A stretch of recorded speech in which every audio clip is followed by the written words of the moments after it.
پېښور په تودې خزانه کې چې کومه ماشومه عزتمنو راووسه یعنې غیبتکاري شوې ده هغې نه بعد بې دردۍ سره وجلې ده د هغې ماشومې قاتل اخر هم ګرفتار شو. راځئ مینهوالو څوک دی دغه نن تاسو سره شریکوم. تاسو په خپله باندې هم غواړئ د دې ویډیو نه مخکې اول زه تاسو ته دا یادګینه وکړم تاسو کو چارې زموږ په دې سوپر کلیک چینل کې نوي وئ چینل هم نوي سبسکرایب کړئ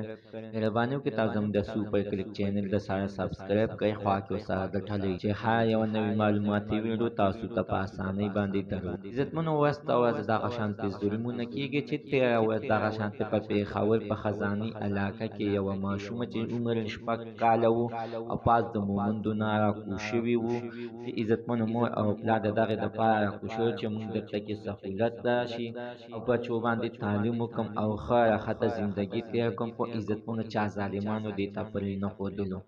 دغه ماشوم عزتمنو په مازدیګري کې په نارنه ورځ باندې عزتمنو ورسره راغلي په پټو کې غلط کار کړی دی. د هغې نه بعد بیا عزتمنو یعنې وجلې ده چې دا ماشومه په کور کې خر ونه وي کو چېرته خر ویلې بیا به زما ټول عمر په تویو تېرو کې وي. اوس عزتمنو په سوشل میډیا باندې یو څو تصویران شیر شول چې د دغې ماشومې قاتل یعنې چې چا وجلې ده نه هغه ظالم یعنې ګرفتار شو. کو عزتمنو کو چېرته رښتیا وي او ګرفتار شوي وي نو دته دې سزا ورکړی شي دا دې په یو چوک کې راسپړن کړی شي او دا دې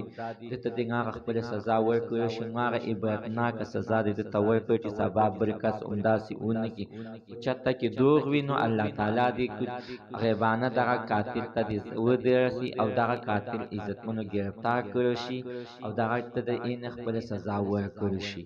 الله تعالی دې نو مسلمان د داسې حادثې نه وساتي. زموږ د عزتمن تننه معلومات د دې پورې